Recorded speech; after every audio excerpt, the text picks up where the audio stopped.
సొరకాయతో చేసినటువంటి ఎంతో రుచికరమైన తప్పిలింట్లు రెడీ అయిపోయాయండి. తగినంత ఉప్పు, ఒక 5-6 పచ్చిమిరపకాయలు, కొంచెము అల్లము. దీన్ని మిక్సీకి మెత్తగా పట్టాలి. ఇలా పేస్ట్ చేసుకున్న తర్వాత ఇందులో ఒక పెద్ద ఆనియన్ కూడా వేసుకొని దీన్ని కూడా కచ్చా పచ్చగా పేస్ట్ చేసుకోవాలి. పూర్తిగా మెత్తగా కాదండి, కచ్చా పచ్చగా చేసుకోండి ఆనియన్ని. బియ్యం పిండి తీసుకొని అందులోకి ఈ పేస్ట్ అంతా కూడా వేసేసుకోవాలి. అలాగే నువ్వులు కూడా వేసుకోవాలి. నేను నల్ల నువ్వులు ఉంటే వేస్తున్నానండి, మీరు తెల్ల నువ్వులు వేసుకోవచ్చు. వేరుశనగకాయ పప్పులను కూడా కచ్చా పచ్చగా దంచుకున్నాను. అలాగే చిన్న చిన్న ముక్కలుగా కరివేపాకును కూడా తుంచి పెట్టుకున్నానండి, ఇది కూడా వేసుకోవాలి. ఆ తర్వాత చివరిగా తురిమి పెట్టుకున్నటువంటి ఈ సొరకాయను కూడా ఇందులో వేసేసుకున్నాను.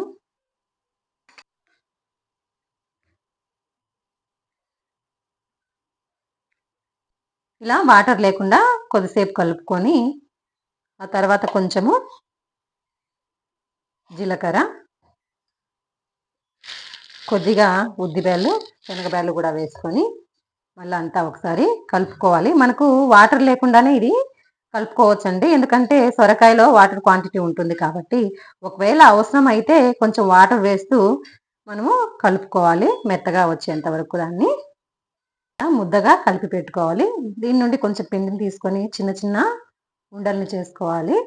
చిన్న చిన్న ఉండల్ని చేసుకొని ఒక తడి బట్ట తీసుకొని తడి బట్ట మీద దీన్ని రౌండ్ షేప్లో పెట్టుకోవాలి.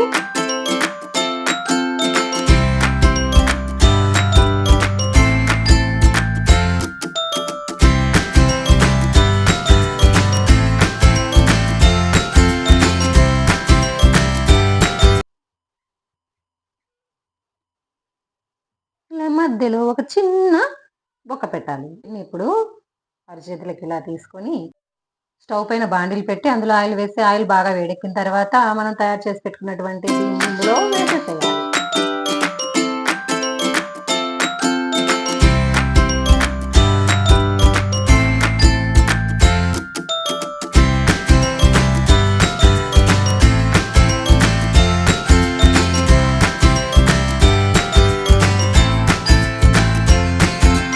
ఇలా బాగా ఎర్రగా కాగిన తర్వాత వాటిని తీయాలండి ఆయిల్లో నుంచి.